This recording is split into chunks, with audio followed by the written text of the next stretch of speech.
Hello there, and welcome to the Sleepless Scientist, a quiet place in the cosmos where your thoughts can unwind and knowledge becomes a soft lullaby for the night. Tonight's journey will take us into something familiar, yet strangely unsettling. Something we live inside every day without ever quite touching it. We're going to drift gently into the madness of time itself, not the ticking of clocks, not the turning of calendars, but the deeper question hiding beneath all of that. Before you settle in and get cozy, I'd love it if you could take a moment to like this video and subscribe, only if you truly enjoy these slow, thoughtful explorations. And if you feel like it, leave a comment telling me where in the world you're listening from and what time it is for you right now. It's always a quiet joy to see how many different moments gather here together. Now, dim the lights if you can. Maybe let a fan hum softly in the background.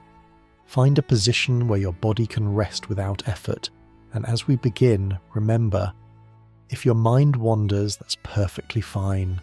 Let it drift. We'll still be here, slowly unfolding the story. Tonight, we're not asking how to use time or how to manage it better. We're asking something much stranger.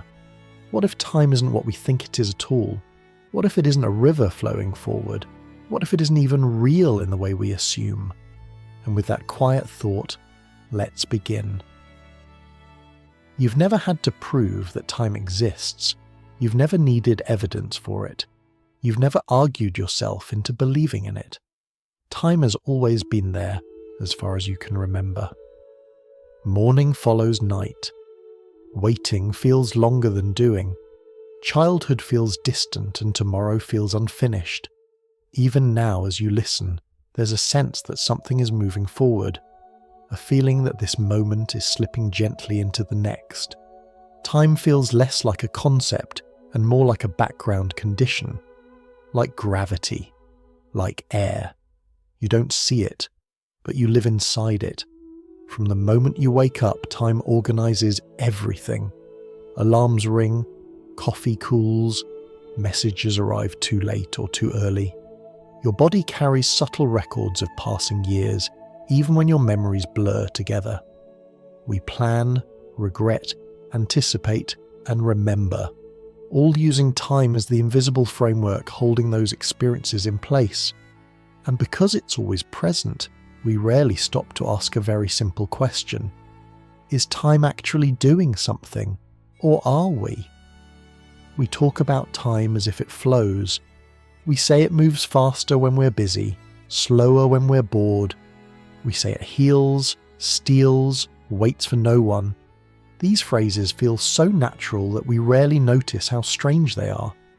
We give time intentions, behaviour, even personality. But notice something quietly important. You've never observed time itself. You've only observed change. The hands of a clock move, shadows shift across a wall, your thoughts rearrange themselves. Your body grows tired, but time, the thing we claim is behind all of this, never appears on its own. It's always inferred, never directly seen.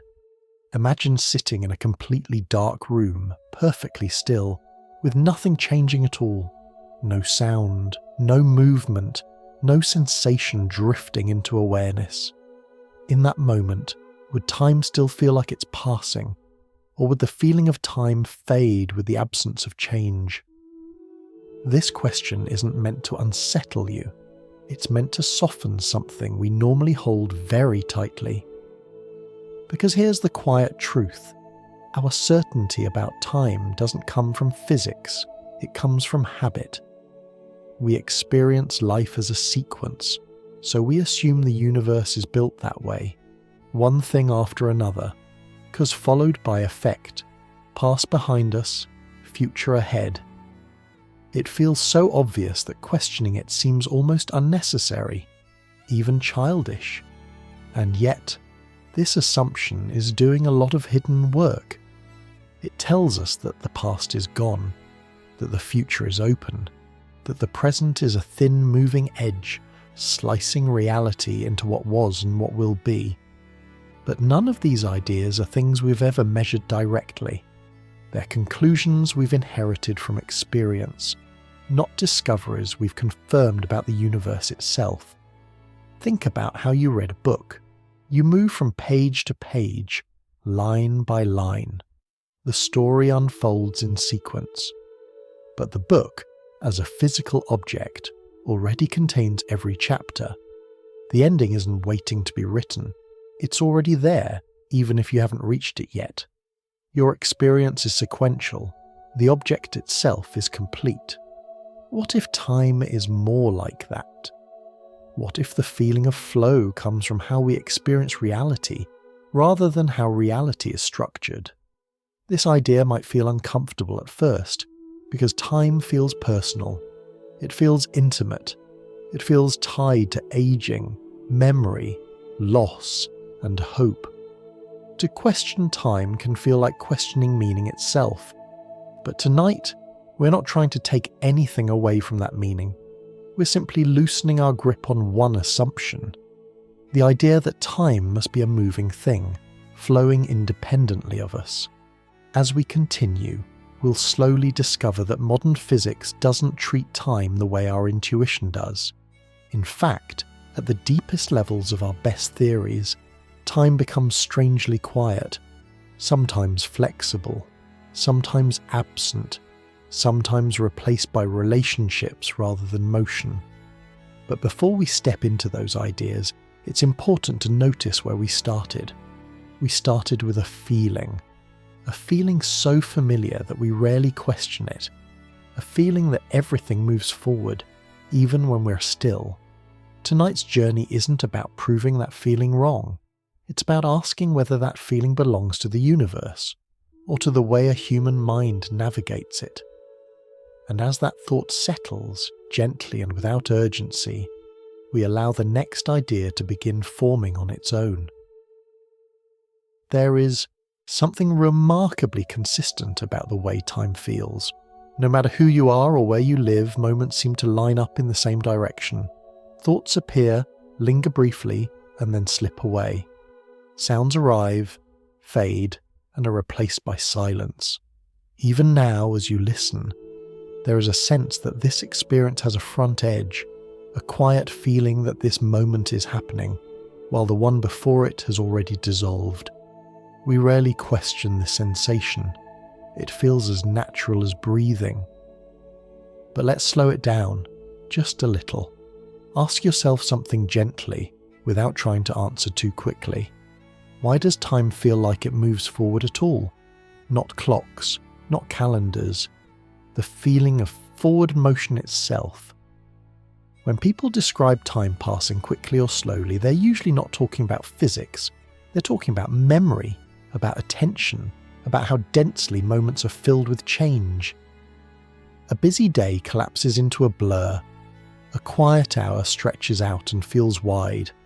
The clock might show the same 60 minutes in both cases, but your experience of those minutes is completely different. That difference is the first clue. Your mind does not experience time directly. It experiences events, and then arranges them. Think about how a movie works. On the screen, you see motion. But behind the scenes, it's really just a rapid sequence of still images. The feeling of movement doesn't live in any single frame. It emerges from the relationship between frames, and from the way your brain connects them. Time, it turns out, may work in a similar way. What you call the flow of time could be the result of your mind constantly comparing states. One moment to the next. One sensation to the one that came just before. The brain notices change, stores a trace of what was, and uses that trace to define what is happening now. Memory plays a quiet but powerful role here. You remember the past, but you don't remember the future. That single fact shapes almost everything about how time feels. The past feels fixed because it's recorded. The future feels open because it isn't. And the present feels like a thin boundary between the two. Not because the universe demands it, but because your memory system does.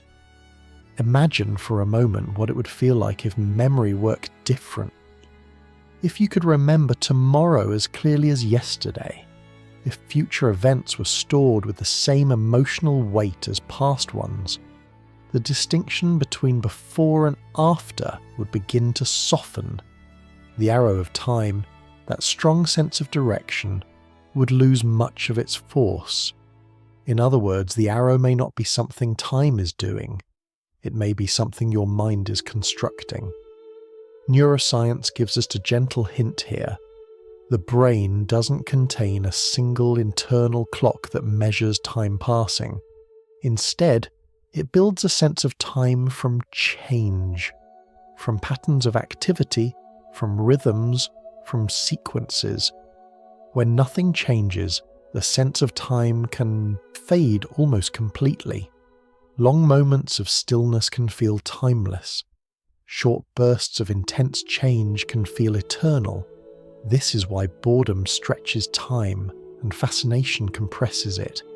It's why a single second during an accident can feel long and detailed, while hours of routine disappear without a trace.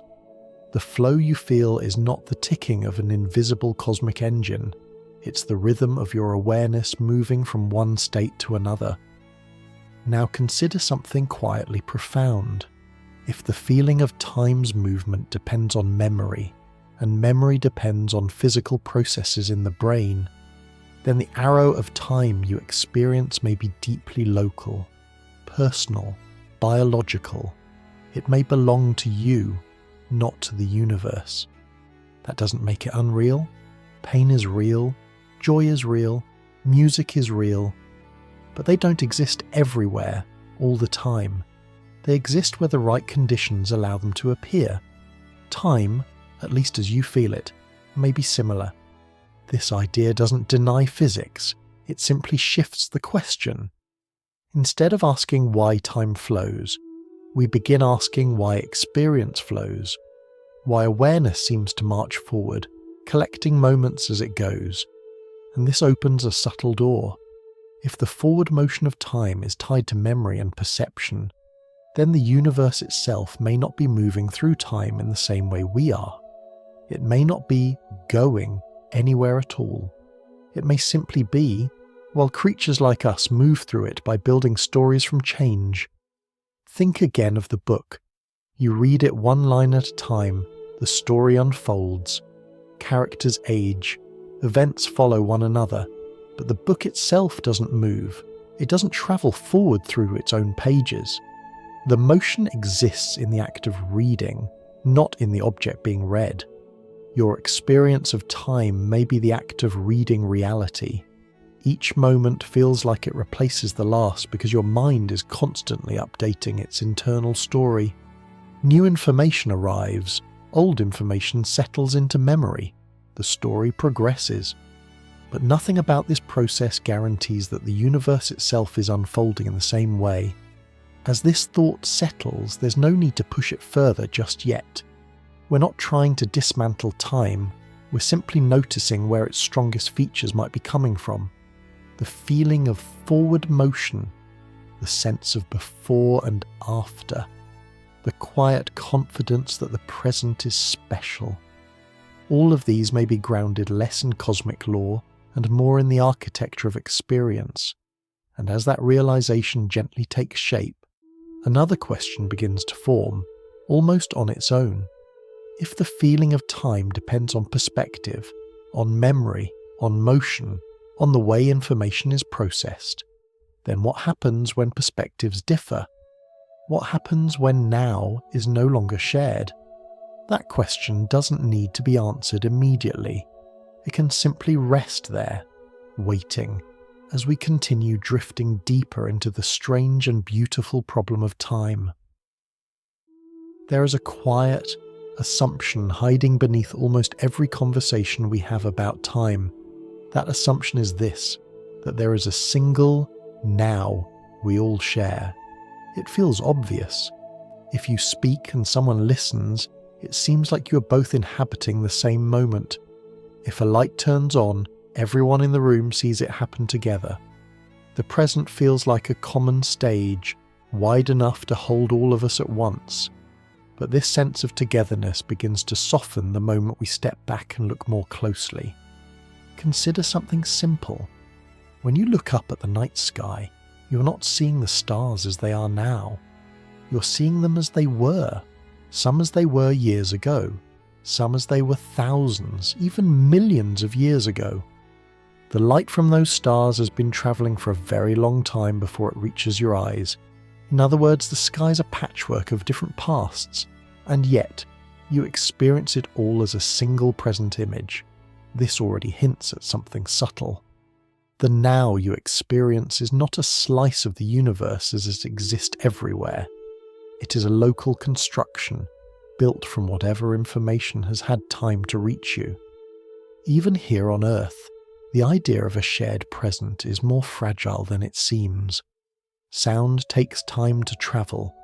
Light takes time to travel. Signals, messages, and even spoken words arrive with tiny delays. They're so small in everyday life that we ignore them, but they are always there. Every conversation is slightly out of sync. Every experience is stitched together from information that arrived moments ago. There is no universal drumbeat announcing the present moment. There is only information arriving, and minds assembling it into something that feels like now. This becomes even clearer when we imagine distance. If someone were watching Earth from far away, their view of what we call the present would lag behind. They would see earlier versions of events unfolding, not because anything strange is happening, but because information takes time to move. So whose now is correct? Yours, here on Earth, theirs, far away? Or is the question itself quietly mistaken? Modern physics suggests something both simple and unsettling. There is no single present that everyone must agree on. Different observers, moving differently, experiencing gravity differently, can disagree, gently but fundamentally, about what events are happening at the same time. This isn't a failure of measurement. It's a feature of how the universe is structured. The present is not a cosmic layer that sweeps forward, carrying everything with it. It is more like a local clearing, a small region where information has arrived and been assembled. Think of weather. There is no global temperature that exists everywhere at once. There are local conditions, pockets of warmth and coolness, shaped by movement and distance. Asking for the temperature of the entire planet at a single instant doesn't quite make sense without specifying where you are. The present may be similar, a local condition, not a universal one. This idea can feel deeply counterintuitive because our lives are organized around coordination. We schedule meetings, we synchronize clocks, we agree on dates and times. These systems work so well that they hide the deeper truth, that synchronization is something we actively create, not something the universe gives us for free. Clocks don't reveal time's true nature. They negotiate it. They are tools for agreement, not windows into a cosmic flow. Once we see this, the idea of a single, moving now begins to loosen. The present stops feeling like a razor-thin edge slicing the universe into past and future. Instead, it begins to resemble a personal horizon, the boundary of what has reached you and what has not. This shift doesn't take anything away from experience. You still feel present. You still live moment to moment. But the meaning of that presence changes. It becomes less about occupying a special slice of reality and more about participating in a local conversation with the universe. And this has a profound consequence. If there is no universal present, then the universe is not marching forward together. It is not collectively aging. It is not synchronized into a single story being written one line at a time. The idea of time as a flowing river carrying everything downstream begins to look more like a metaphor than a fact. What remains instead is a vast structure filled with events, relationships, and connections. where different observers trace different paths. Each path feels like a journey through time, but the structure itself may not be travelling anywhere. Imagine a landscape at dawn. From one hill, the valley is bathed in light. From another, it is still shadowed. No single description captures the entire scene at once.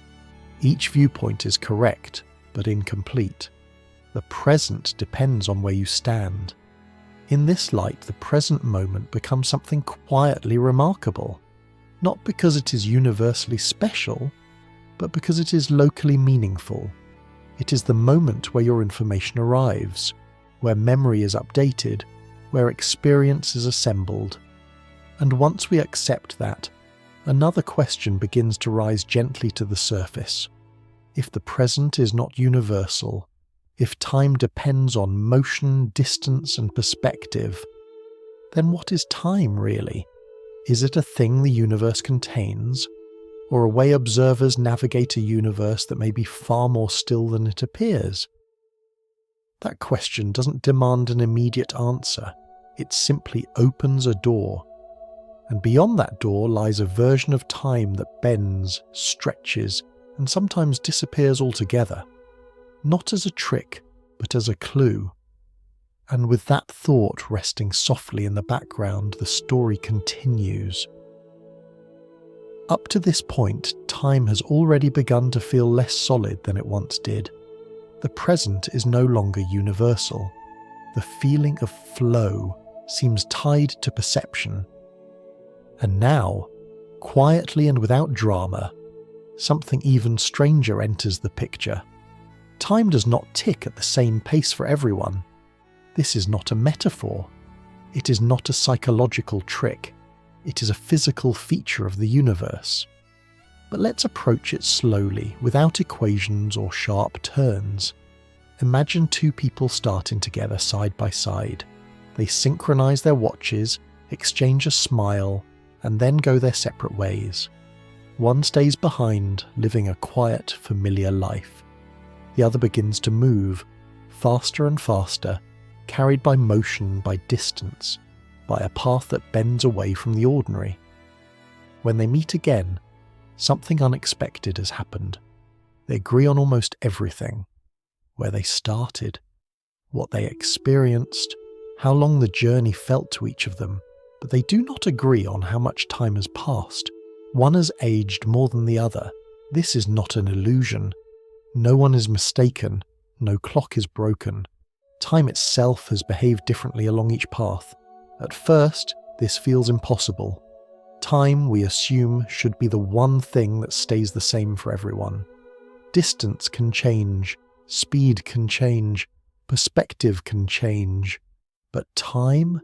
And yet nature quietly disagrees.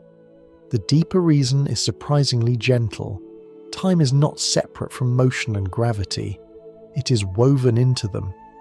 When something moves very fast, time for it unfolds more slowly compared to something at rest. When something rests near a massive object, like a planet or a star, time there unfolds more slowly than it does far away. Not because anything is damaged or delayed, but because time responds to the structure of space and motion around it. Think of time less like a ticking clock and more like a flexible fabric. If you stretch a fabric, the patterns on it stretch too. If you place weight on it, the fabric dips.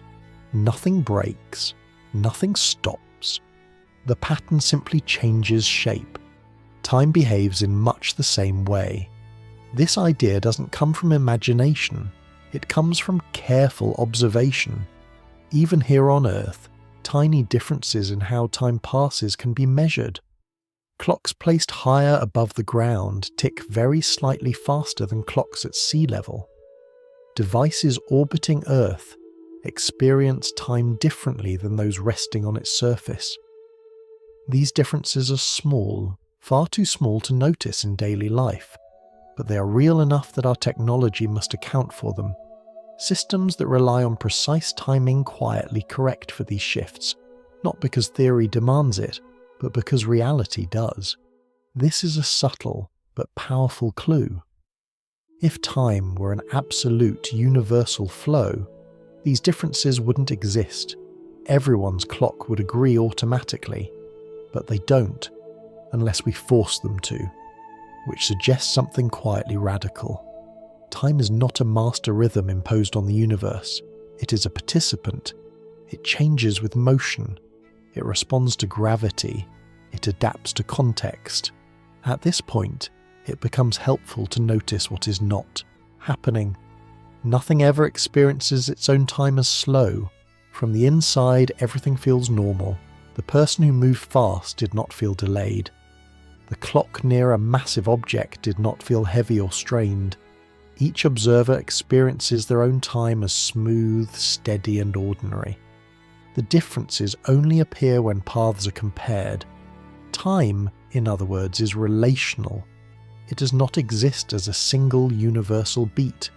It exists as many local rhythms, each tied to how an observer moves and where they are. This insight gently reshapes the picture we've been carrying. Instead of a single river flowing forward, time begins to resemble a landscape. Different paths through that landscape have different lengths, different slopes, different curves. Two travelers may start and end together, but the terrain they cross shapes how much time they experience along the way.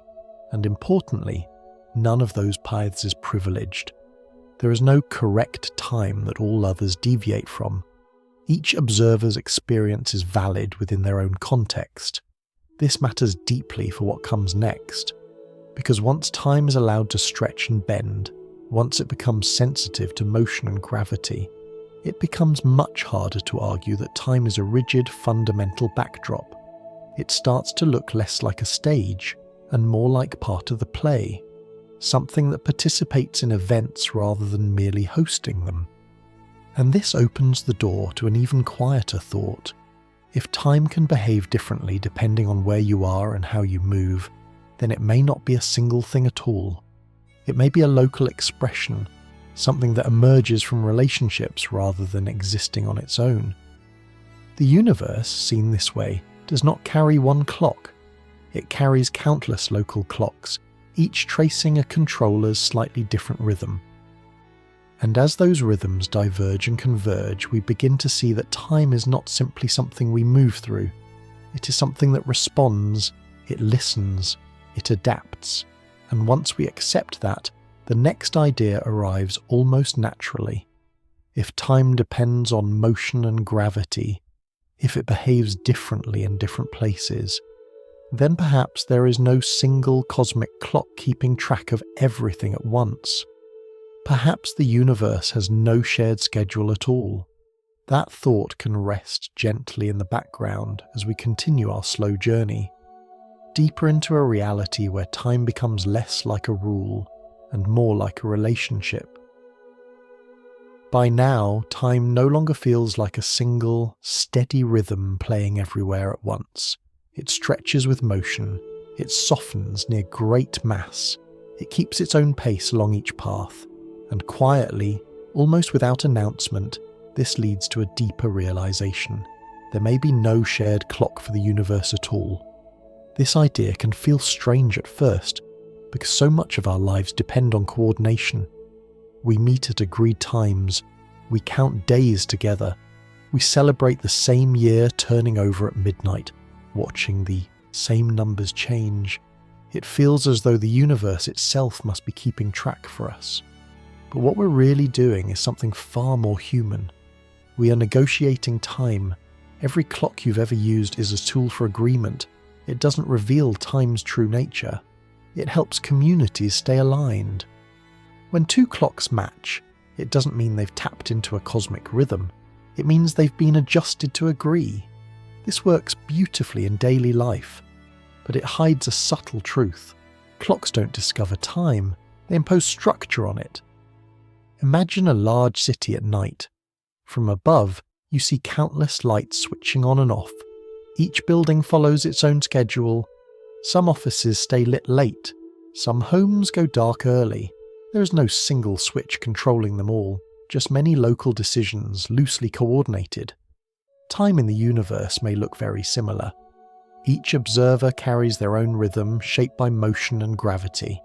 These rhythms can be synchronized for convenience, but they are not born synchronized. There is no master clock in the center of reality, quietly counting seconds for everything that exists. In fact, when physicists look for such a clock in the deepest descriptions of nature, they don't find one. At the most fundamental level, the equations that describe the universe don't include a universal ticking variable. Instead, they describe relationships, how one thing changes relative to another, motion without a background beat, change without a global schedule. This doesn't mean nothing happens. It means happenings are described relationally. Think of a dance with no music. Two dancers move together, staying in sync not because they're following a shared soundtrack, but because they are watching each other. Their timing emerges from interaction, not from an external rhythm. Time, in this sense, may emerge from relationships rather than governing them. This perspective helps explain something that might otherwise feel unsettling. If there is no universal clock, then asking, what is happening everywhere right now, may not be a meaningful question. It's like asking for the average colour of the entire ocean at once. Without specifying where you're looking, the question dissolves. Instead, reality offers countless local nows, each defined by what information has arrived and how systems are interacting. This also explains why time feels smooth from the inside. Each observer experiences their own rhythm as continuous and stable. Your internal sense of time doesn't jitter or fragment. It flows calmly, even though it may not align perfectly with anyone else's. There is no contradiction here. Stability does not require universality. A heartbeat doesn't need to match the heartbeat of every other person on Earth to feel steady. It only needs to remain consistent within the system that experiences it. Time may be like that, steady locally, diverse globally. Once this idea settles, something interesting happens to our picture of the universe. Instead of imagining everything advancing together through a single timeline, we begin to see a vast structure filled with interwoven rhythms, countless clocks, none of them absolute, countless paths, each tracing its own measure of duration, and importantly, no perspective sits at the center. There is no privileged observer who gets the true time, no cosmic referee holding a stopwatch. Every viewpoint is valid within its own context. This removes a great deal of hidden tension. If there is no shared clock, then disagreements about timing are not errors. They're reflections of different paths through reality, different ways of being embedded in the same structure. And this brings us closer to a deeper shift. If time is not a universal backdrop, if it is not a shared flow, if it arises from relationships and local conditions, then perhaps time is not something the universe contains. Perhaps it is something the universe allows, a pattern that appears when systems interact in certain ways, a language we use to describe change, not a substance that exists on its own. This doesn't make time less meaningful, it makes it more subtle. It becomes something like temperature, not a fundamental ingredient of matter, but a way of describing how countless tiny motions add up. Temperature feels real, affects behavior, and matters deeply, even though it doesn't exist at the level of individual particles. Time may be similar, real in experience, essential for life, but not fundamental in the way we once assumed. As this thought settles, we don't need to push it further just yet. It's enough to let the image shift gently, from a universe marching forward in lockstep to one quietly humming with countless unsynchronized rhythms. And once we see the universe this way, another question naturally begins to form. If there is no master clock, if time emerges locally from relationships, then how did direction enter the picture at all? Why does time feel like it has an arrow, a sense of before and after? rather than simply existing as a collection of relationships? That question waits patiently, ready to be explored as we continue drifting deeper into the quiet mystery of time. There is a certain expectation we rarely question. If things are changing, we assume the universe itself must be changing too. If stars move, if people age, if thoughts appear and disappear, then surely reality as a whole must be unfolding moment by moment. But here, quietly and without drama, physics offers a surprisingly different picture. At the deepest level we know how to describe, the universe does not obviously move through time at all. This is not because nothing happens. It's because happening may not require a moving background. To understand this, it helps to gently shift how we imagine change. Picture a still photograph of a busy street. Cars frozen mid-turn, people caught in mid-step, a bird suspended above the road. The image itself does not move, and yet everything inside it clearly suggests motion. The story of movement is present, even though the frame is still. Now imagine something similar, but on a cosmic scale. Some of our most fundamental descriptions of the universe resemble that still photograph. They describe a complete structure, not unfolding in time, but simply existing as a whole. All configurations present together, all relationships defined at once. From this perspective, the universe is not a film playing frame by frame. It is more like a finished reel, already containing every scene. And yet, inside this quiet stillness, observers like us experience change. How is that possible? The answer lies in relationships.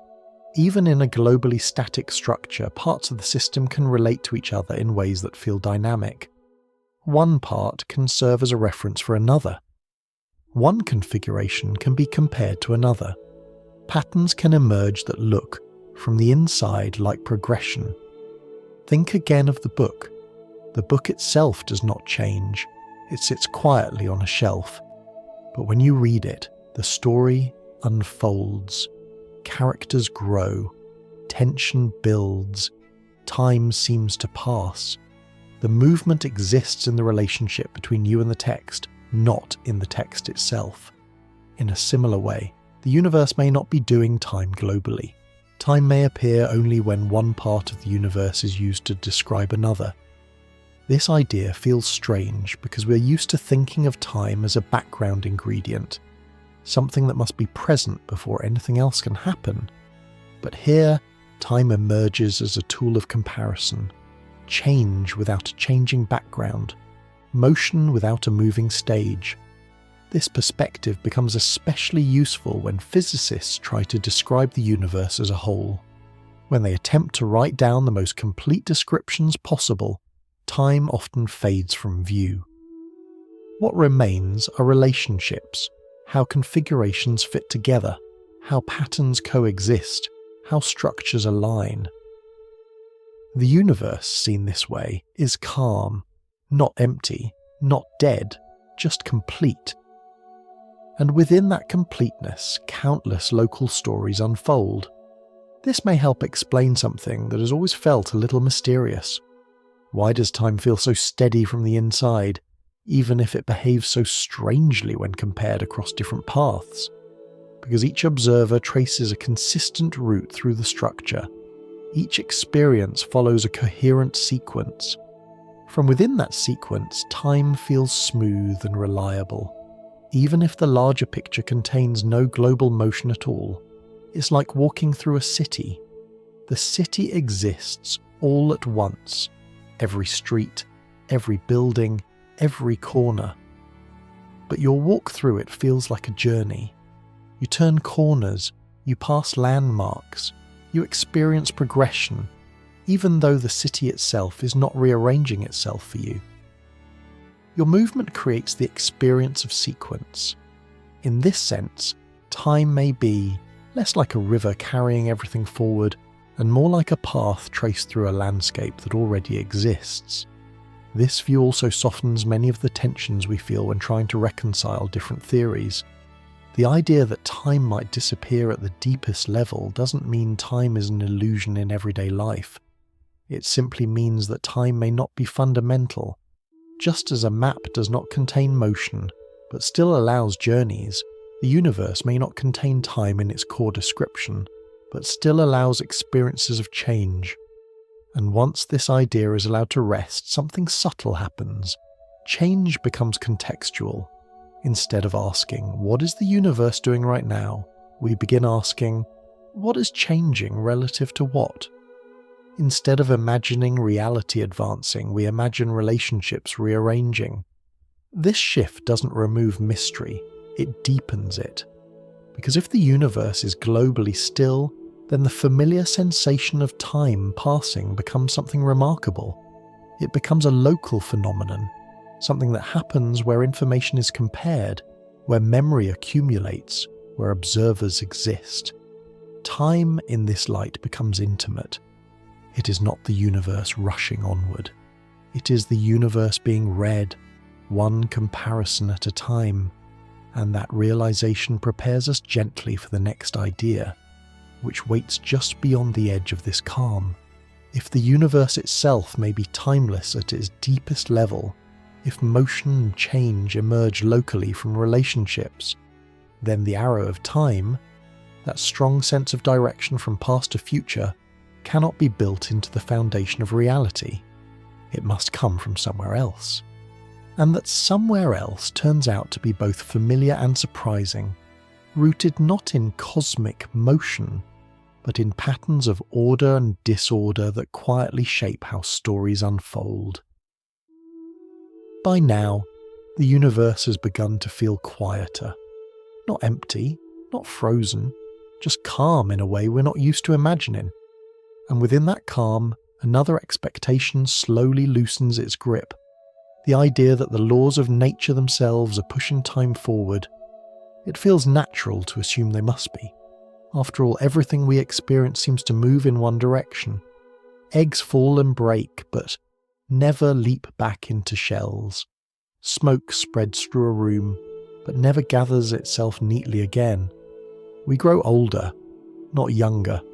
The world seems full of irreversible processes, each pointing firmly from past to future. So it's tempting to believe that physics must contain an arrow, a built-in instruction telling reality which way to go. But when physicists look closely, they find something unexpected. At their most fundamental level, the laws of nature do not distinguish between before and after. They work just as well running forward as they do running backward. This doesn't mean the universe actually rewinds itself. It means the rules themselves are neutral. They don't care which direction you label as past or future. They describe relationships, not narratives. Imagine watching a slow-motion video of two billiard balls colliding on a smooth table. If you played the video backward, it would still look physically reasonable. The motions would still obey the same rules. Nothing about the interaction would reveal which direction time was supposed to be flowing. At this level, nature has no preferred storyline. This realization can feel deeply unsettling because it conflicts so strongly with lived experience. Everything in daily life seems irreversible, and yet the rules that govern the smallest building blocks of matter show no such preference. The tension between these two facts is one of the great quiet puzzles of modern science. If the laws don't point forward, why does everything else seem to? To understand this, it helps to separate two ideas that we often blend together without noticing. One is the behavior of fundamental rules. The other is the behavior of complex systems. The rules describe how simple pieces interact. But when many pieces come together, patterns emerge. Patterns that are not written explicitly into the rules themselves. Think of traffic. The laws governing how individual cars move are simple: accelerate, brake, turn. Nothing in those rules demands traffic jams, and yet, when enough cars interact, congestion appears. Stop-and-go waves form. Directional patterns emerge, even though no single driver intends them. The arrow of time may be similar. It is not imposed by the basic rules. It emerges from how those rules play out when countless components interact. This distinction matters, because once we accept that the laws themselves are neutral, we stop expecting them to explain direction. Instead, we begin looking for direction in patterns, statistics, and structure. And this is where the story quietly shifts. The universe, as far as we can tell, began in a very special condition, one of remarkable order. Not orderly in a neat, polished sense, but ordered in the sense that many things were arranged in a highly specific way. From that starting point, change naturally tends to move toward more common, more mixed arrangements. Not because the laws demand it, but because there are simply far more ways for things to be mixed than for them to be arranged just so. Imagine opening a new deck of cards. At first, the order is precise. Each card has a place. But as you shuffle, the deck quickly becomes disordered. Not because disorder is preferred, but because there are vastly more disordered arrangements than ordered ones. If you shuffled forever, you would almost never return to the original sequence by chance. The rules of shuffling don't favour disorder. Statistics do. The arrow of time begins to look less like a command and more like a tendency rooted in probability, not law. This is a crucial shift in perspective. It tells us that the direction we experience is not enforced by the universe at every moment. It arises because of how unlikely the beginning was, and how typical later states are by comparison. Time feels directional, not because it must be, but because it almost always becomes so once complexity grows. This idea also helps explain why the arrow feels so strong in everyday life. We live among vast numbers of interacting parts, air molecules, cells, memories, social systems. In such environments, small changes spread easily. Reversals become astronomically unlikely. From the inside, this feels absolute. From the outside, it is statistical. And once this becomes clear, the arrow of time begins to lose some of its mystery. It is no longer a fundamental feature carved into reality. It is an emergent pattern, reliable, overwhelming but not inviolable. This doesn't weaken it. It explains it. It also prepares us for a deeper realization. If the laws themselves are neutral, if direction emerges from patterns and probability, then the arrow of time is not something the universe does.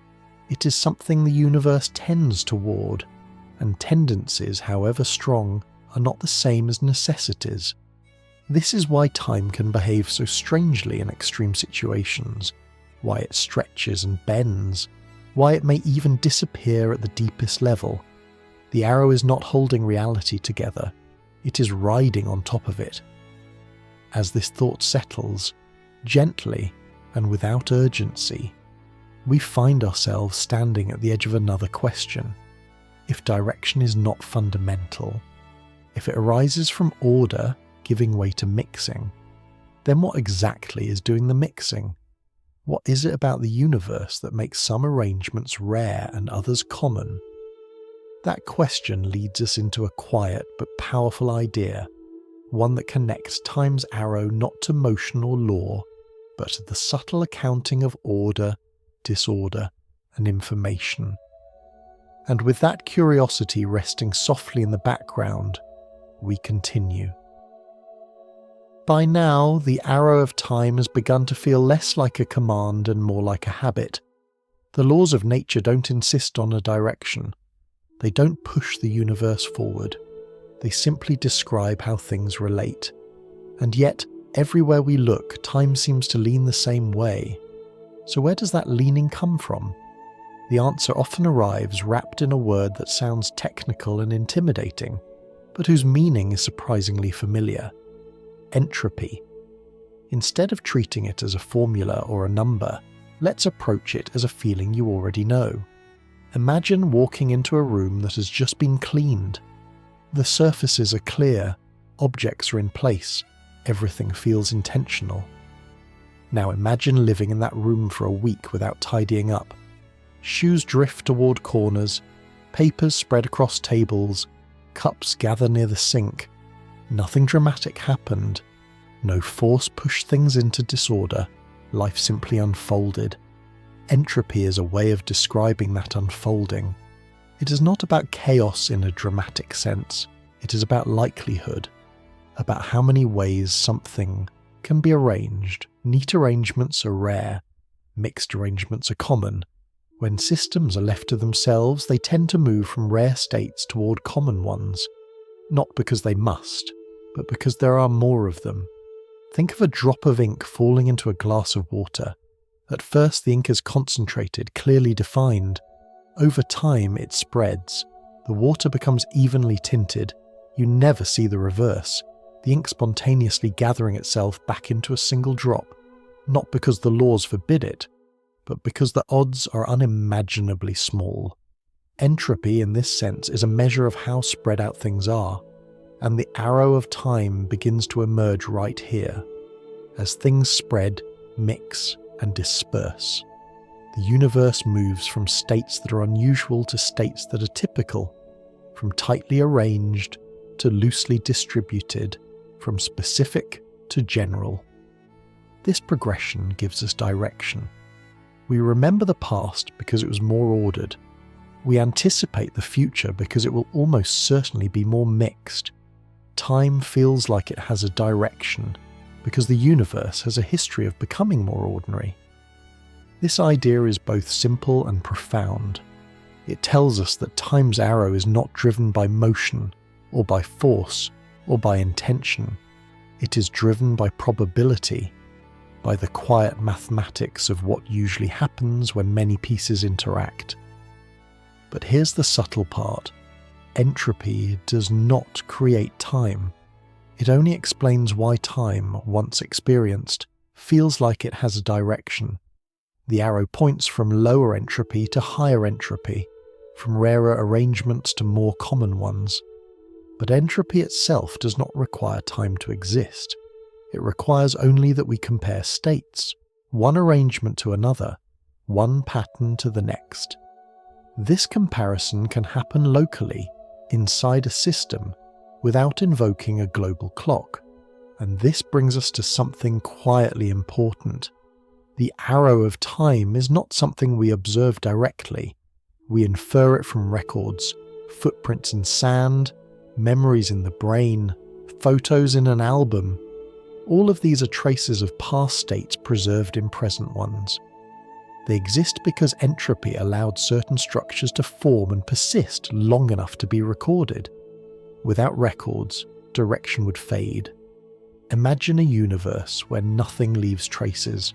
No memory, no marks, no lasting changes.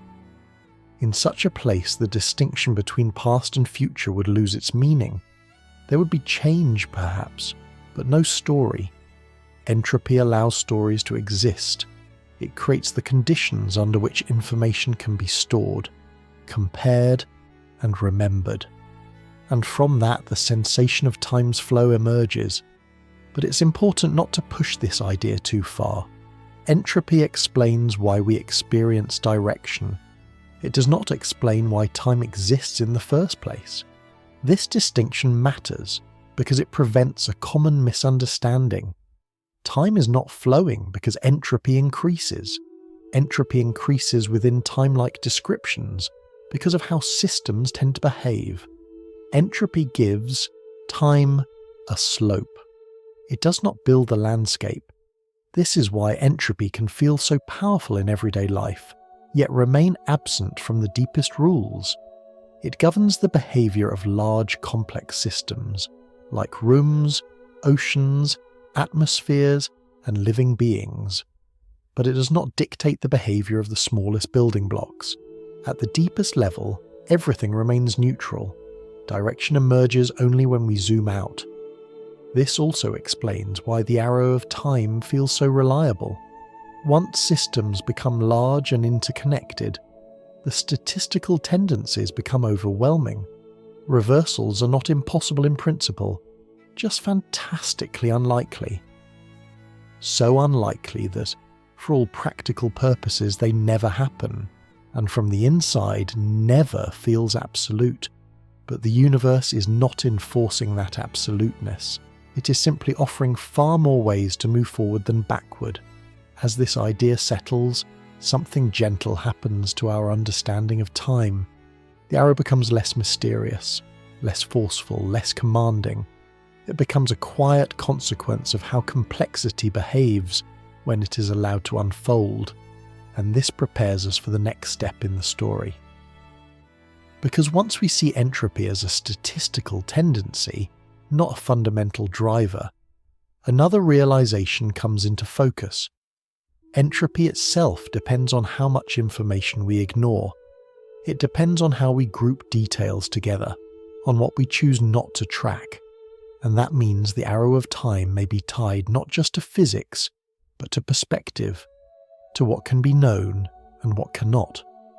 That thought doesn't need to be resolved yet. It can rest gently, like a question placed carefully on a shelf, waiting for the moment when it can be explored more deeply.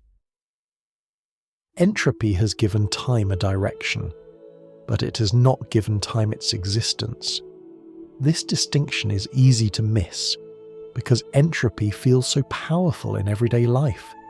It explains why things age, why order fades, why the past feels different from the future.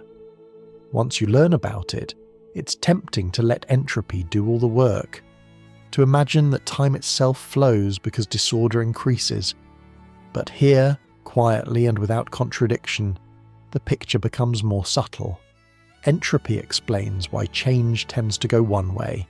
It does not explain why there is a sense of before and after at all. To see why, we need to look more closely at what entropy actually measures. At its heart, entropy is not about chaos. It is about information, about how much detail we keep and how much we ignore. When we describe a system in a simple way as warm or cold, tidy or messy, we're deliberately overlooking countless microscopic details. We trade precision for usefulness. Entropy lives in that trade. Imagine taking a photograph of a beach. From far away, you see sand, water, sky. The image feels calm and simple, but if you zoom in close enough, you would find grains of sand, each with its own shape and position. The calm, simplicity of the scene depends on not tracking every grain. Entropy is a measure of how many microscopic details we're choosing not to follow. When entropy increases, it doesn't mean the universe is becoming less governed.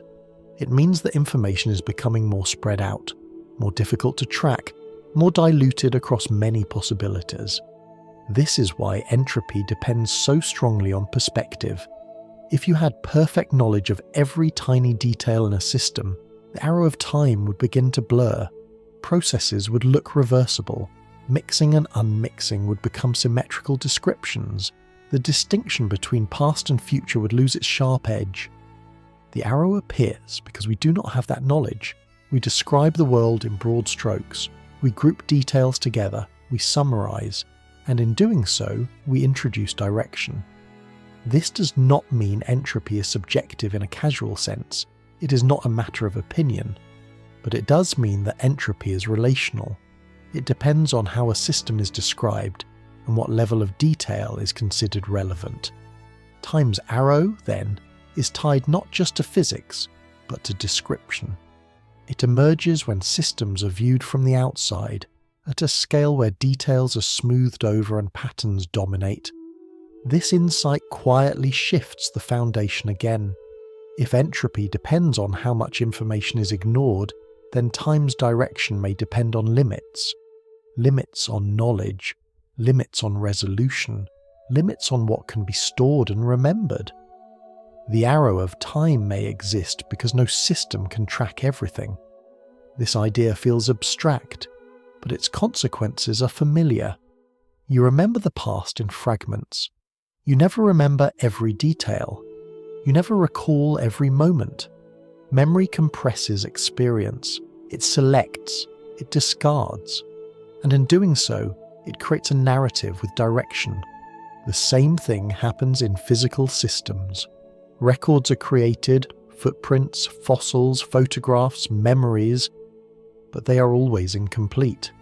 They capture some information and lose the rest. Entropy increases precisely because perfect recording is impossible. And without records, time loses its grip. Imagine a universe where nothing leaves a trace.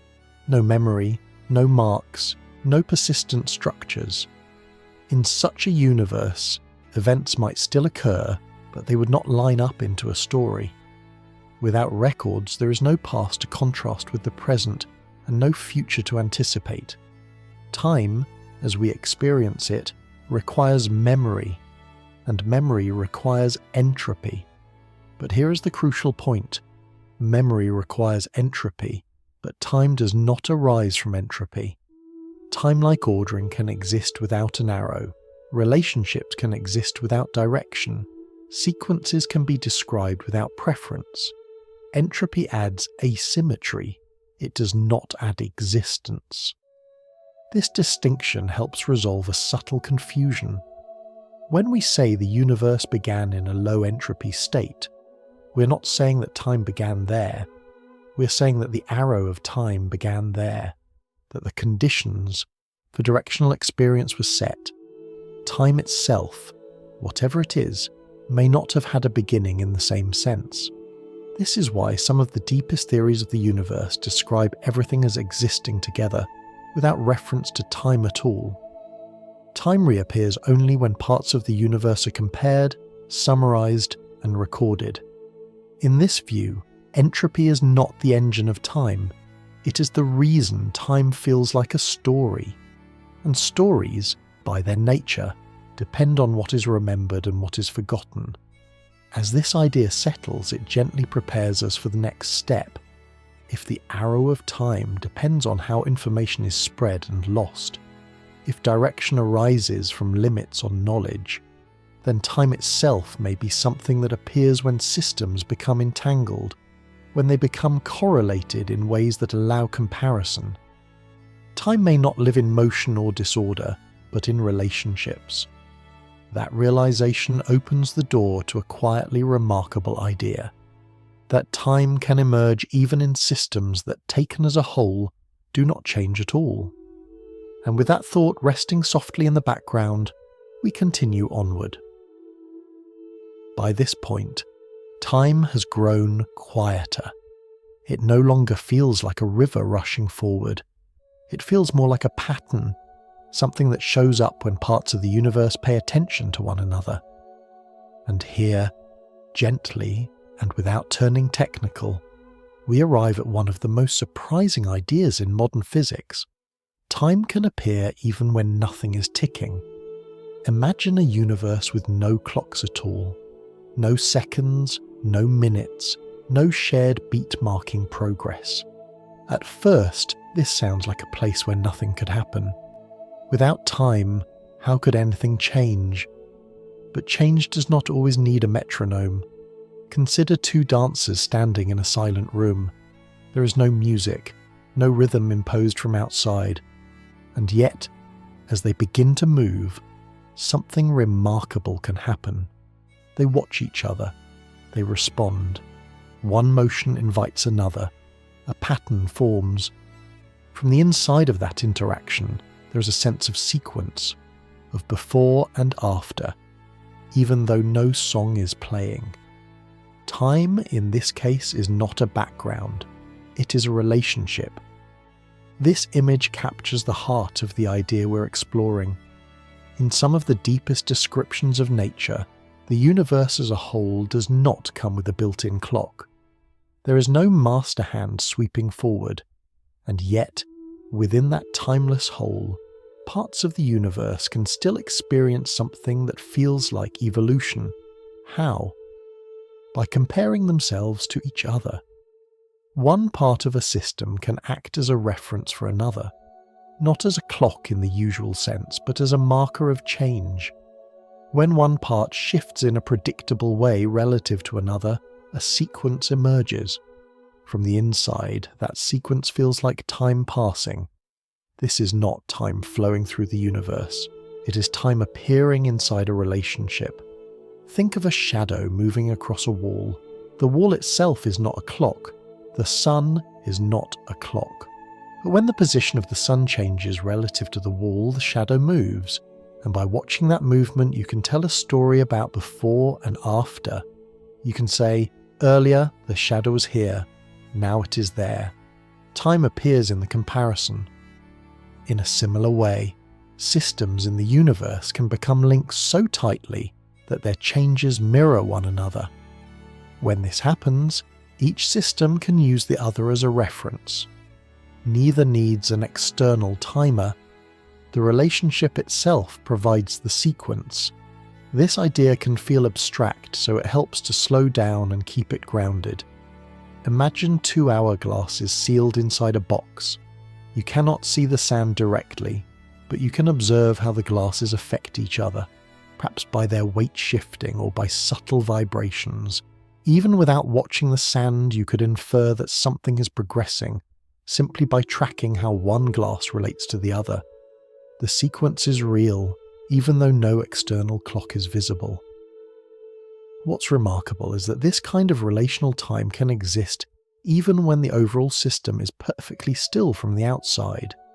Nothing needs to be happening globally for something to be experienced locally. From a distant perspective, the box is unchanged. From inside, a story unfolds.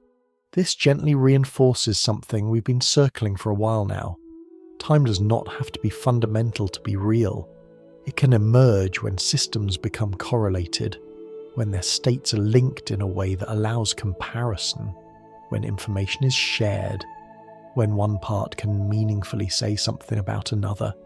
In everyday life, this is how time works more often than we realize. You know it's morning because the light has changed relative to the room. You know it's late because your body feels different than it did before. You know a conversation has progressed because the meaning of the words now depends on what was said earlier. None of these require an abstract clock. They rely on relationships. This perspective also helps explain why time can feel smooth and continuous, even if the universe at its deepest level does not move. As long as relationships change in a consistent way, experience feels ordered. The sequence holds. Time then becomes something like a melody that arises when notes relate to one another. The melody is not a physical object. It does not exist in any single note. But when the notes are arranged just so, the melody becomes undeniable. And once heard, it feels real. This view also prepares us for a subtle but important shift.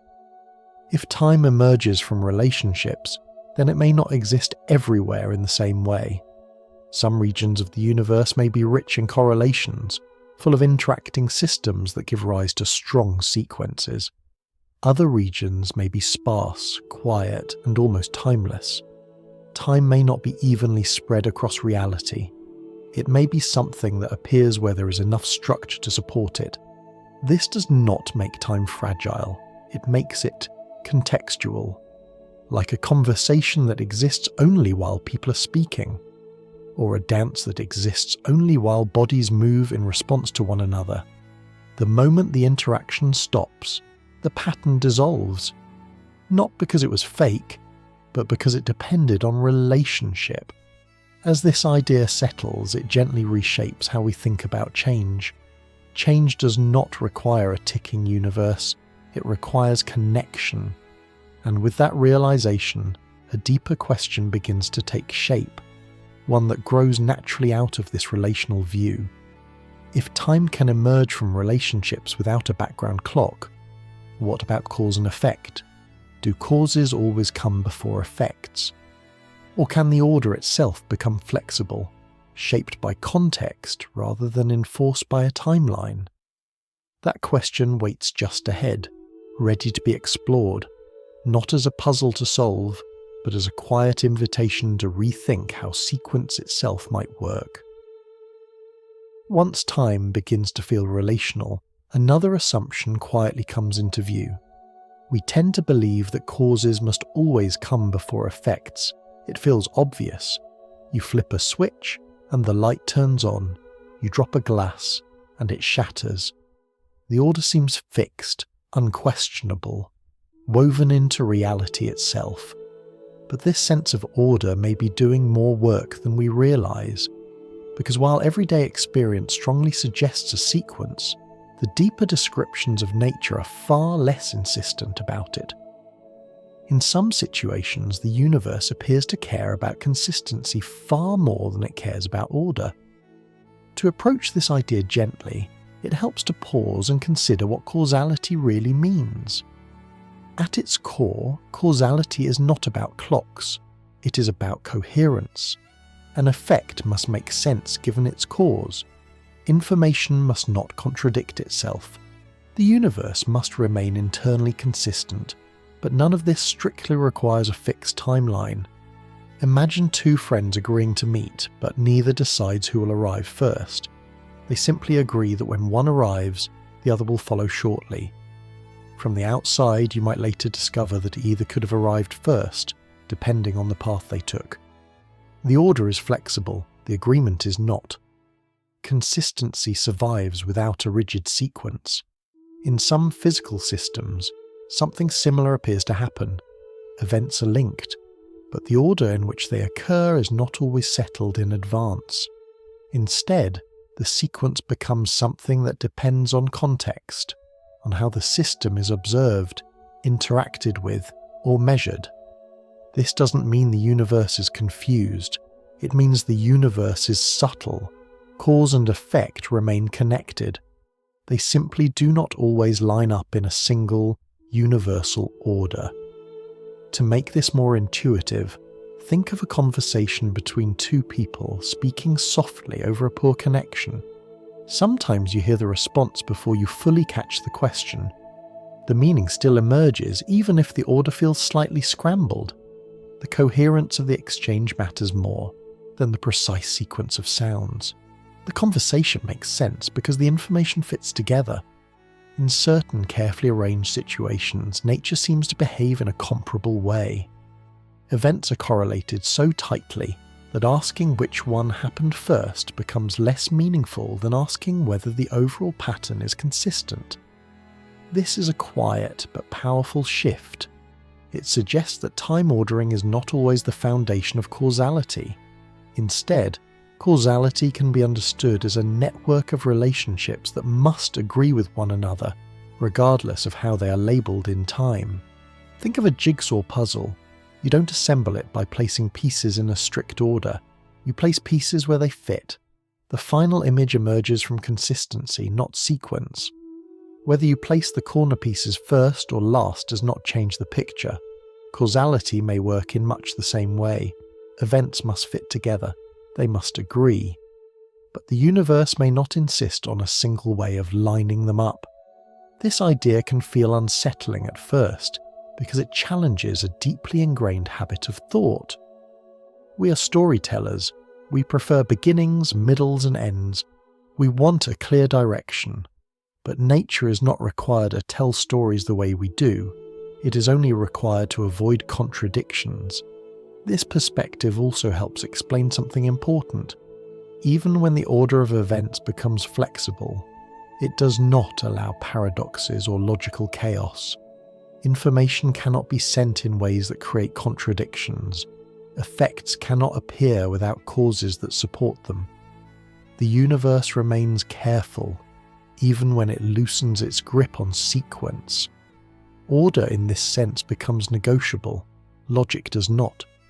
This distinction matters deeply.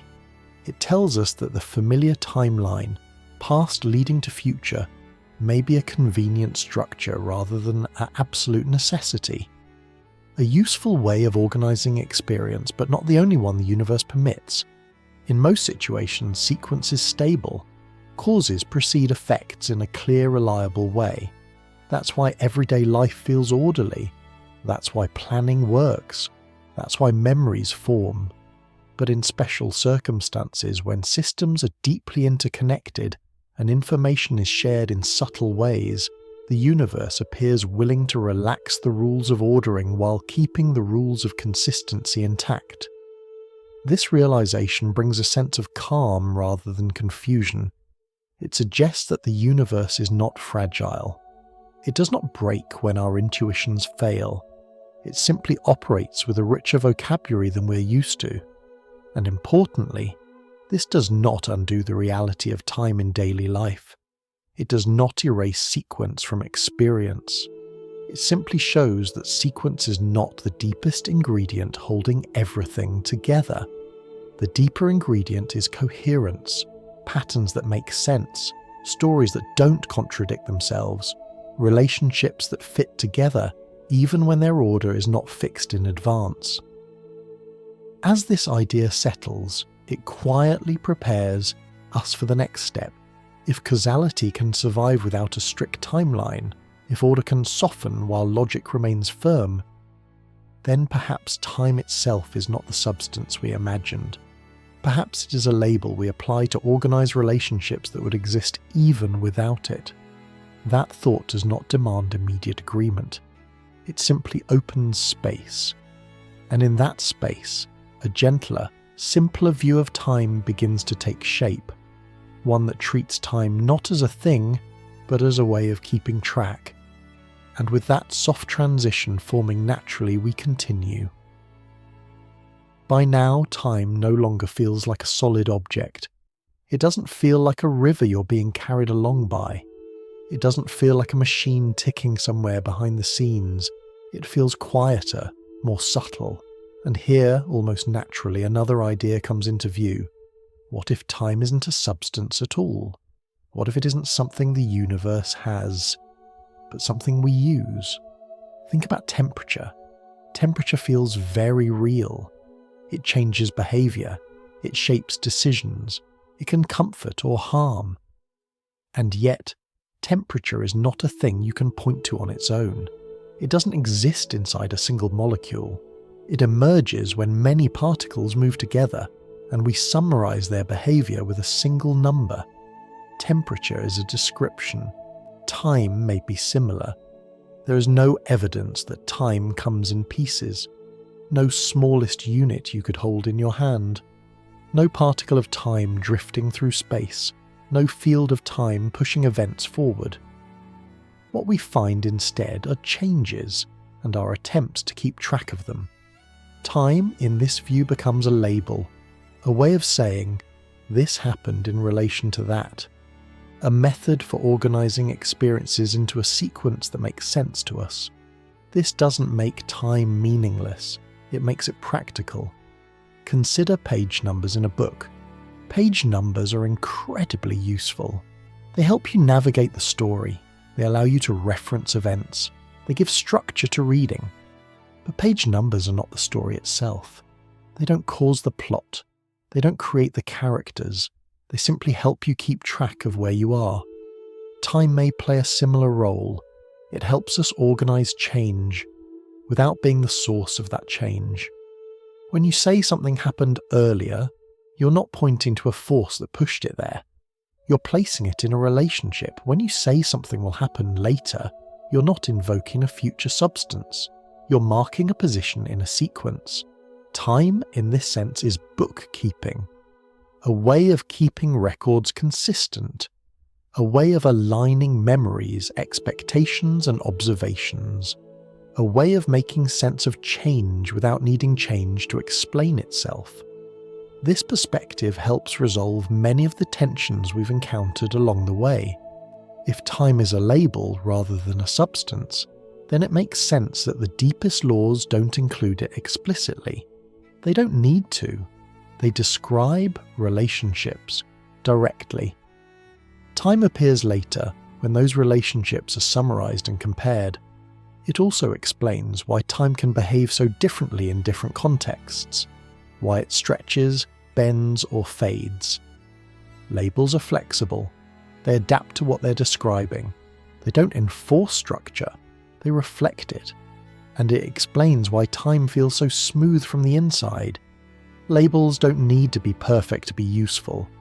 They only need to be consistent enough. Your internal sense of time doesn't need to match the universe exactly. It only needs to help you navigate experience. This view also softens the idea of loss. If time were a substance flowing away, then the past would be something carried off, never to be recovered.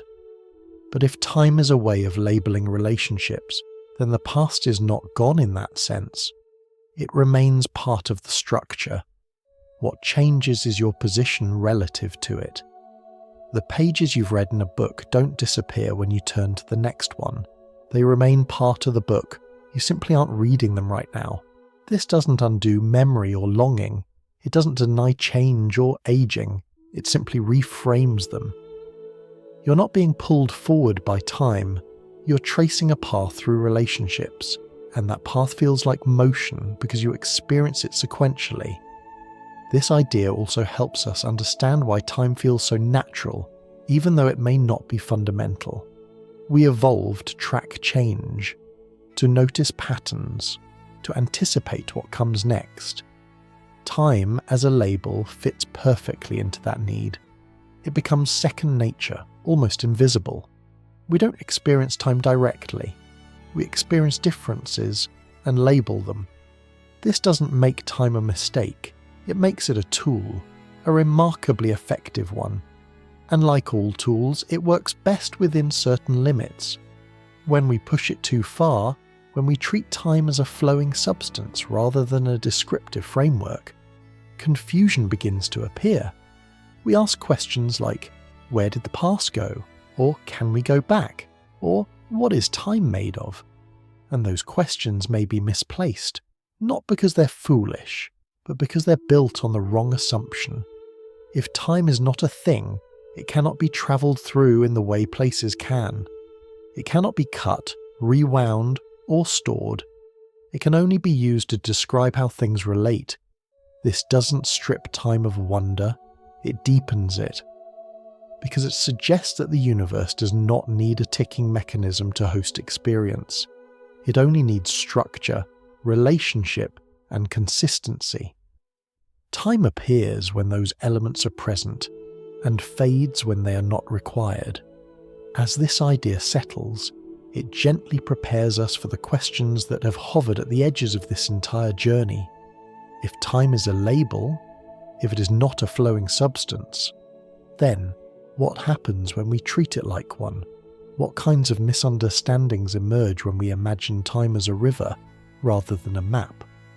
Those questions lead us into the strange and often dramatic world of time paradoxes, not as failures of physics, but as signs that we may be asking the wrong kind of questions. And with that quiet realization forming, we allow the story to continue. By the time people encounter time paradoxes, something subtle has already happened. They have imagined time as a thing, a flowing substance, a moving river, a road you could, in principle, walk along in either direction. Once time is imagined this way, paradoxes almost write themselves. What happens if you go back and change something? What if an effect creates its own cause? What if the future influences the past? These questions feel dramatic because they rely on a hidden picture. A picture where time behaves like space, and events can be rearranged the way furniture can be moved in a room. But if time is not a substance, if it is a label, a bookkeeping tool, a way of organizing relationships, then many paradoxes quietly dissolve. They do not disappear because they are solved. They disappear because the question itself changes. Consider one of the most famous examples, the so-called bootstrap paradox. A person travels to the past carrying a piece of information, perhaps the design for a machine. That design is then copied, preserved, and eventually becomes the very information the traveller brought back. The question arises, where did the information originally come from? The paradox feels sharp only if we assume information must have a single point of origin in time. But if time is not a flowing medium, origin becomes a misleading idea. Think of a circle. Where does a circle start? You can choose a point, label it as the beginning, and trace the shape around until you return. But the circle itself does not contain a natural starting point. The beginning exists only because you decided to name one. A causal loop may work the same way.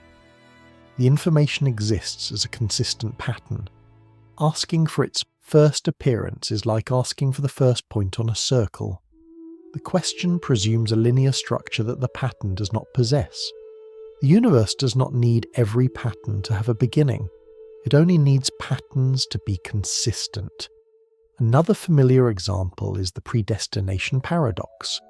You go back in time to prevent an event, but your actions end up causing it. No matter what you do, the outcome remains the same. This feels frustrating, almost cruel, as if the universe is mocking free will. But again, the tension arises from imagining time as something fragile. If time were a flowing substance, then changing the past would be like diverting a river. Small actions could ripple outward, rewriting everything downstream. But if time is a structural relationship, a web of consistency, then it makes sense that attempts to change it simply become part of that structure. The universe does not correct your actions, it incorporates them.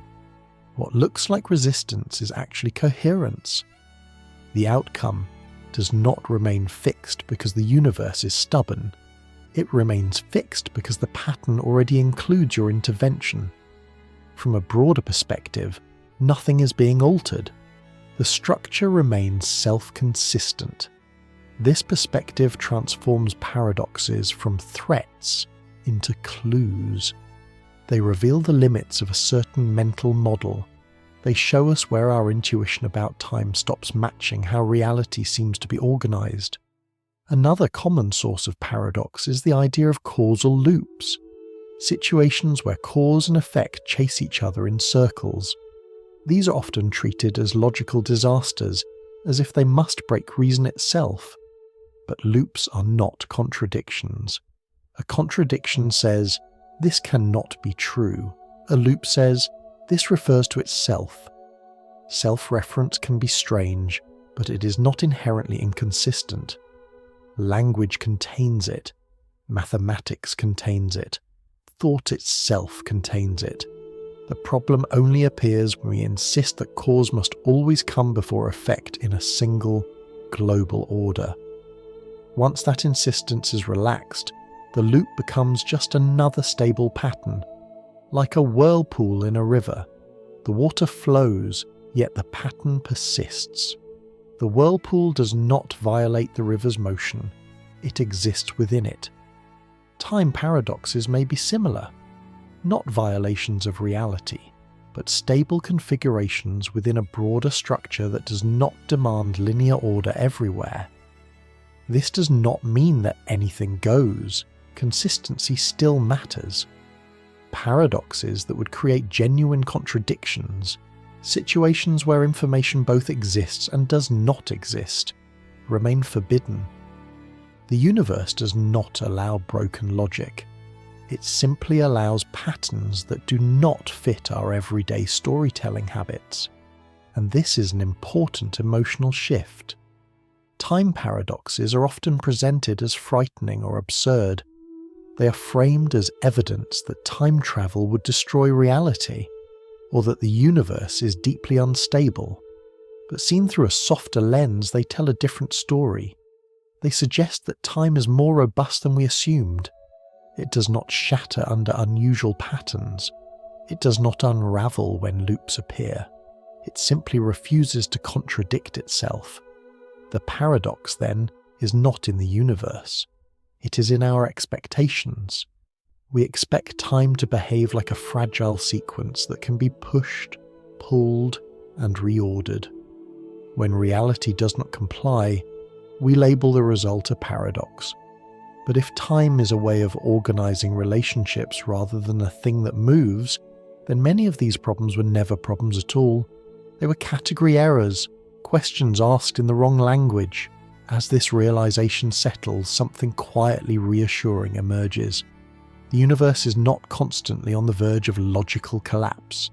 It is not held together by a delicate thread of temporal order. It is built from consistency, not sequence. And once we accept that, the dramatic tension around paradoxes begins to ease. They become signposts rather than warnings, indicators of where our metaphors break down and where a gentler, more relational picture of time can take their place.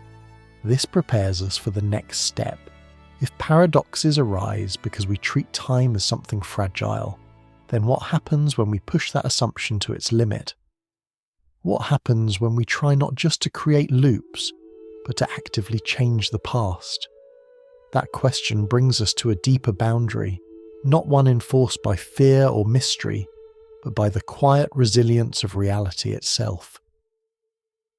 By now, time paradoxes have lost much of their menace. They no longer feel like cracks in reality. They feel more like misunderstandings, the result of treating time as something delicate, something that could be bent or broken with the right push. And yet one question remains especially persistent. If the universe allows loops, if it tolerates strange patterns, why can't we simply change the past? Why does every serious attempt to imagine altering what has already happened seem to run into invisible resistance? The answer may be simpler and gentler than it first appears. The universe does not forbid change. It resists inconsistency. This distinction matters. Imagine a woven fabric. You can tug on a thread. You can shift patterns locally. But if you pull in a way that would tear the entire weave apart, the tension redistributes. The fabric resists not because it is rigid, but because it is connected. Reality may behave the same way. Events are not isolated points lined up on a fragile string. They are woven together into a structure of relationships. Changing one strand means adjusting many others, and the structure as a whole quietly favours arrangements that remain internally coherent. This is why attempts to change the past often transform, in imagination, into something else. Instead of producing contradictions, they produce self-consistent stories. The action taken to prevent an event becomes the very action that ensures it occurs. The universe does not correct the traveller, it absorbs them. What looks like resistance is actually inclusion. This idea is sometimes described using the language of self-consistency, but we don't need formal terms to feel what it means. We encounter versions of it in everyday life. Think about rereading a book you know well. You might wish a character had made a different choice. You might imagine stepping into the story to warn them, but no matter how vivid the imagining, the text does not change. Your intervention becomes part of your experience of the book, not part of the book itself. The story remains consistent, not because it is protected by force, but because it is already complete. This does not mean the universe is static or unresponsive. It means that whatever exists must fit with everything else that exists. The past may be untouchable not because it is locked away, but because it is already integrated. And this reframes the idea of changing the past. Change implies replacing one version with another. But if time is not a flowing substance, if it is a way of organizing relationships, then there may be no mechanism for replacement. There is no slot to swap out, no timeline to overwrite. There is only structure. This perspective also helps explain why imagined time travel often feels constrained. No matter how cleverly a story is constructed, contradictions are avoided only by forcing events to line up in just the right way. Coincidences multiply, paths narrow, outcomes converge. This isn't because authors lack imagination, it's because consistency demands it. The universe, as far as we can tell, is deeply intolerant of logical conflict. It will allow complexity, it will allow loops, it will allow strange correlations, but it will not allow situations where information both exists and does not exist. So when faced with the possibility of changing the past, the universe appears to choose the only option that preserves coherence: make the attempt part of what already happened. This does not mean free will disappears. It means free will operates within structure. Your choices still matter. They are real. They have consequences. But those consequences must fit into the overall pattern. Freedom does not require the power to contradict reality. It requires the space to act meaningfully within it. And here, another gentle realization emerges. The past may be untouchable, not because it is distant, but because it is complete. We often think of the past as something that has gone away, but if time is more like a map than a river, then the past is not gone. It is simply not where you are focused. The places you've walked through on a journey do not vanish when you move on. They remain part of the landscape. You just aren't standing there anymore. Trying to change the past in this sense is like trying to rearrange the terrain beneath a completed path. You can imagine it. You can trace alternatives, but the path itself remains what it is. This view also softens a deeper fear. Many people worry that if the past cannot be changed, then mistakes are permanent in a harsh, unforgiving way. But permanence does not have to mean cruelty. A completed structure can still allow healing, understanding, and growth. Meaning does not require erasure. It requires integration. The universe does not demand that the past be perfect. It only demands that it be consistent.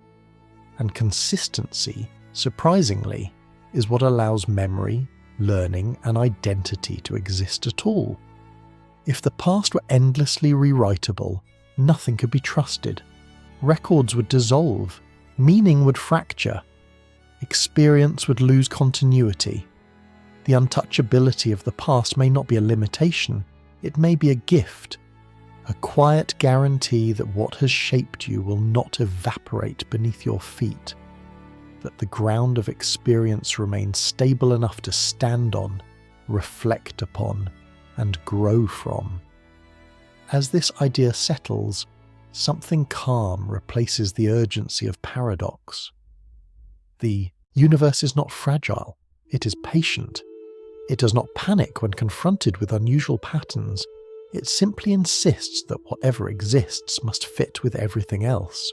And this prepares us for the next step. If the past is untouchable, because the structure is complete, if attempts to change it simply become part of it, then perhaps the entire story of time exists all at once, not flowing, not rewriting, but simply being. That idea, gently introduced, leads us into a perspective that has lingered in the background for a long time, a view where past, present and future coexist, and where change is something experienced, not imposed. By now, the urgency has softened. Time no longer feels like something that must be chased or defended. It feels more like a perspective, a way of standing inside a structure that is already whole. And here, almost naturally, we arrive at an idea that once sounded radical, but now feels quietly familiar. What if everything already exists? Not in the sense that nothing changes, or that experience is an illusion, but in the sense that the universe may be complete, even while we experience it one moment at a time. This perspective is often called the block universe, but the name can feel misleading. It suggests something rigid, frozen, lifeless. In reality, the idea is far gentler than that. Imagine a book resting on a table. The entire story is there, every chapter, every scene, every ending. Nothing needs to be added. Nothing needs to unfold for the book to be complete.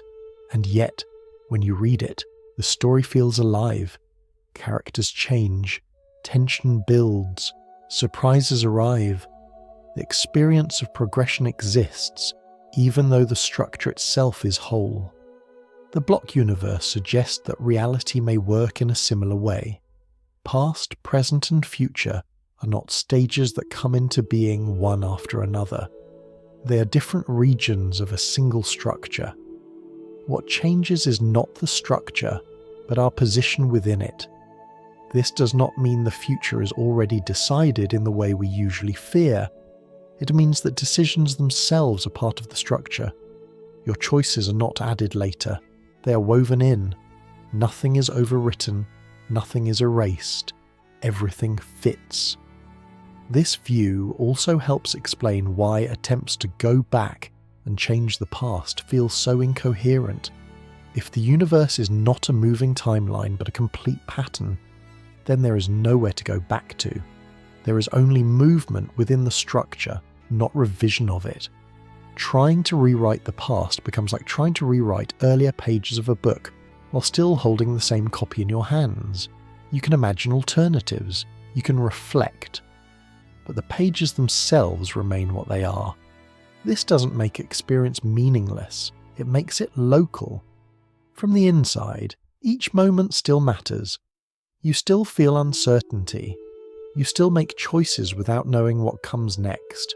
The block universe does not grant you access to future pages.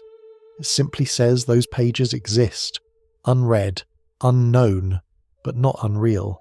And this distinction is crucial. Knowing that a book has an ending does not tell you what that ending is. It does not remove suspense. It does not flatten emotion. It simply reframes the nature of completion. The same may be true of the universe. The block perspective also dissolves another lingering confusion. We often imagine the present as something special, a razor-thin slice where reality truly exists, with the past fading behind and the future waiting to be born. But in the block view, the present is not a cosmic spotlight. It is a feature of experience. Your now is defined by what information is available to you, by what memories you carry, by what signals have arrived. Another observer, elsewhere, will have a different now, equally real. There is no universal present. This idea can feel unsettling until we remember something simple.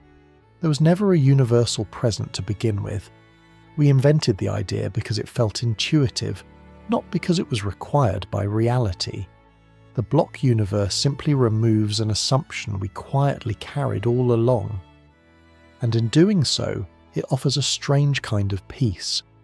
If the universe is complete, then nothing is rushing toward disappearance. The past is not being destroyed as the present advances. It remains part of the structure, accessible through memory, records, and influence. Moments are not lost. They are located. This does not mean grief disappears or longing fades. Emotion belongs to experience, not to metaphysics. But it does suggest that time is not a force erasing what matters. It is a way of navigating what already exists. The block universe also resolves many puzzles we've encountered along the way. Paradoxes soften because nothing is rewritten. Causality survives because relationships remain consistent. Entropy gains meaning as a gradient within the block, not a driver of motion. Everything finds its place. And importantly, this view does not deny change. Change still happens, locally, relationally, experientially. It simply does not require the entire universe to be in motion for it to be real. You change as you read this sentence. The sentence does not need to change for that to happen. This perspective invites a gentler relationship with time. Instead of imagining yourself being pushed forward by an unstoppable flow, you can imagine yourself moving through a landscape of moments, each one real, each one connected, each one part of a larger whole. You're not late, you're not early, you're exactly where your path passes through the structure. As this idea settles, it prepares us for the final turn of the journey. If the universe can be complete while experience remains vivid, if time can be a way of navigating rather than a force of motion, then the most important question is no longer about physics, it becomes about us. How do minds experience time? Why does the present feel so rich, so immediate, so alive? Why does time feel smooth, even if reality beneath it is not? Those questions bring time home, away from equations and structures, and back into memory, sensation, and awareness. And with that quiet shift of focus, we move gently toward the human ending of this exploration. After drifting through ideas of timeless universes and completed structures, it's natural to feel a small question rise up. If time may not flow out there, why does it feel so real in here? Why does the present feel vivid and immediate? Why does the past feel settled and distant? Why does the future feel open, uncertain, and faintly out of reach? The answer does not lie in the stars or equations. It lies quietly in the way the brain works. Your brain does not passively receive time, it actively builds it. At every moment your mind is performing a delicate act of stitching. It gathers signals from the senses, blends them with memory and layers them with expectation. From this continuous weaving a sense of now emerges, smooth, stable, and deeply convincing. But this now is not a razor-thin instant. It is more like a gentle overlap. Think of listening to music. You don't hear a single note in isolation. Each note lingers slightly as the next arrives. The melody exists because the brain holds a short stretch of sound together. Without that overlap, music would collapse into disconnected clicks. Time, as you experience it, works the same way. The present moment is a soft window, not a sharp edge. It contains echoes of what just happened and hints of what is about to happen. Memory fades into sensation. Expectation leans forward, and together they form the feeling of flow. This explains something many people notice but rarely question. Why does time feel continuous, even though the brain processes information in bursts? Because the brain smooths, it fills gaps, it averages, it creates continuity where none strictly exists. This is not a flaw, it is a feature. A perfectly precise sense of time would be overwhelming. Every tiny fluctuation, every delay, every mismatch between signals would fragment experience. The brain chooses coherence over accuracy. And in doing so, it gives you a world that feels stable. Memory plays a central role in this construction. You do not remember the past as a complete recording. You remember it as a compressed story. Details are lost, patterns are preserved. What remains is not a replay, but a summary, and that summary quietly points in one direction. The past feels fixed because memory is fixed. The future feels open because memory cannot reach it. This asymmetry has nothing to do with time itself. It has to do with how information is stored. Your brain is constantly updating its internal model of the world. Each new experience slightly reshapes that model. But once an experience is stored, it becomes part of the reference frame. It no longer feels malleable. That is why regret feels different from anticipation. Regret looks backward at a settled model. Anticipation looks forward at a space of possibilities. Time's arrow in your mind is shaped by the flow of information into memory, not by a cosmic current sweeping you along. This also explains why the present feels special. The present is where updating happens. It is where sensation arrives, where memory is revised, where expectations are adjusted. The now feels vivid because it is computationally busy. It is the point at which the brain is working hardest to integrate information. Once an event passes out of this window, it becomes memory. Once it lies beyond it, it becomes imagination. Both are quieter, less detailed, less immediate. The feeling of time passing, then, may be the feeling of updating. This perspective also helps explain why time can feel different in different situations. Why does time seem to slow down in moments of danger? Why does it seem to fly during moments of deep focus? Because the brain's processing changes.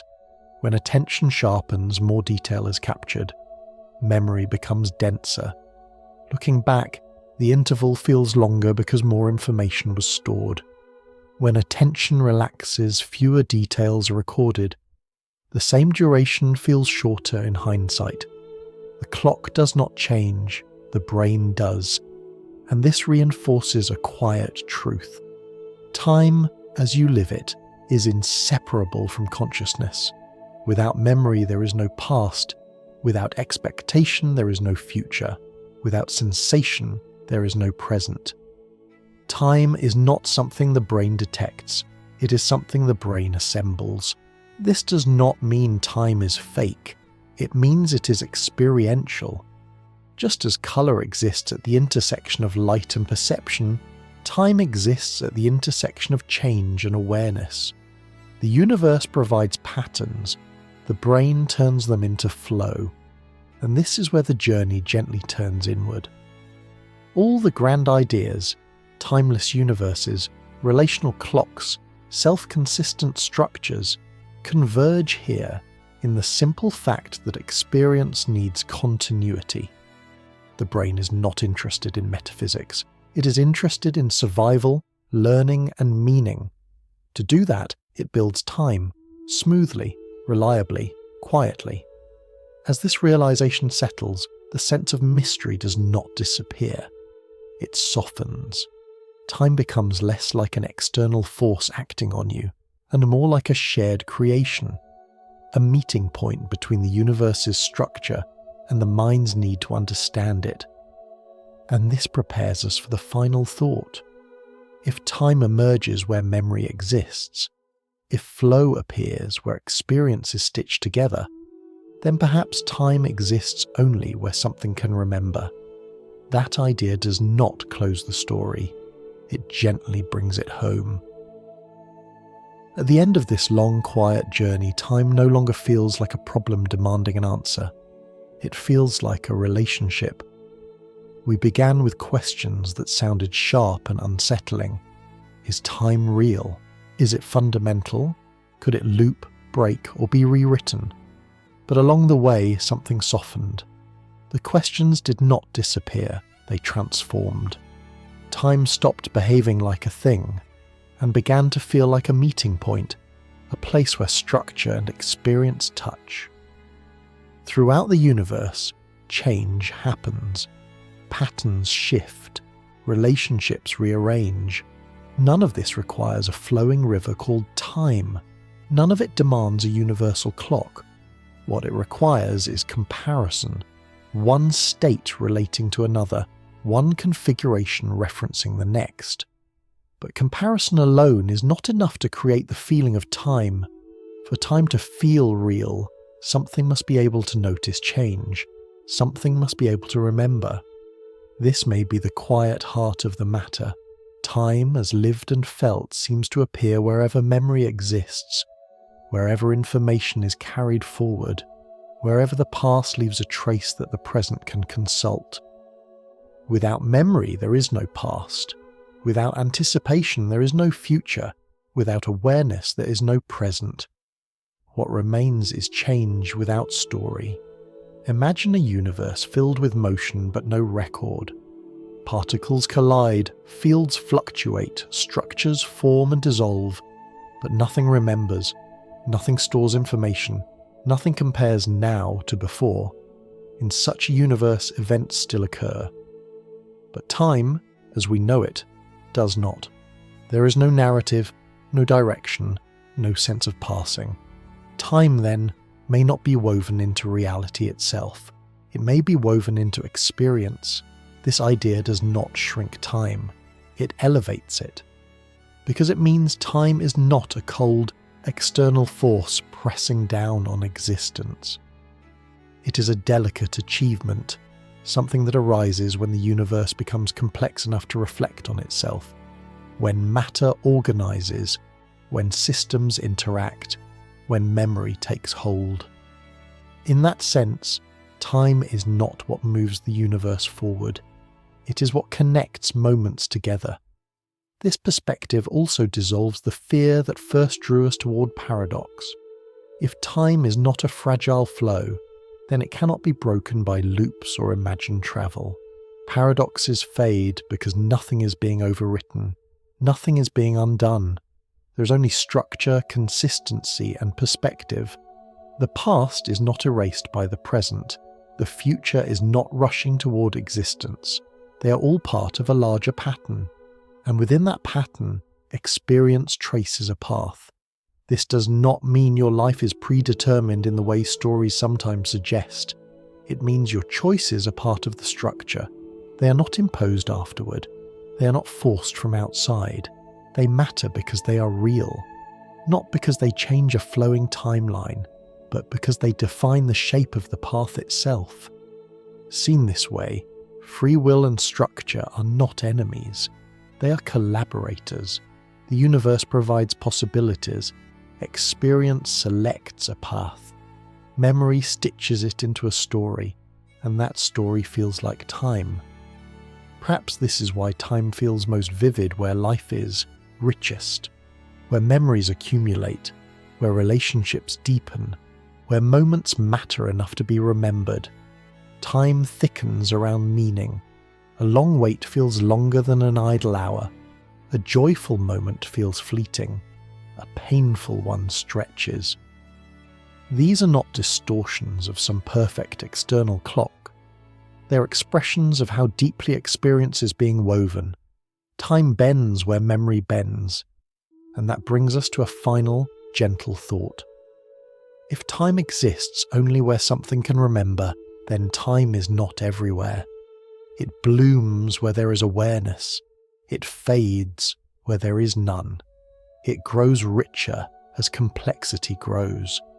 The universe may be vast and mostly quiet, filled with regions where change happens without story, without memory, without felt duration. And scattered within it are islands of experience, where matter has learned to notice itself. On those islands, time appears, not as a law, not as a force, but as a bridge between what was and what might be, a bridge between structure and meaning, a bridge between the universe and the mind observing it. And perhaps that is enough. We do not need time to be fundamental to be meaningful. We do not need it to flow to be felt. We do not need to solve it to live within it. Time may not be what moves, it may be what connects. As this thought settles, there is nothing left to resolve, only a quiet sense of wonder, and perhaps a softer relationship with the moments that make up experience. The universe does not rush you forward, it simply allows you to remember. And in that remembering, time gently appears,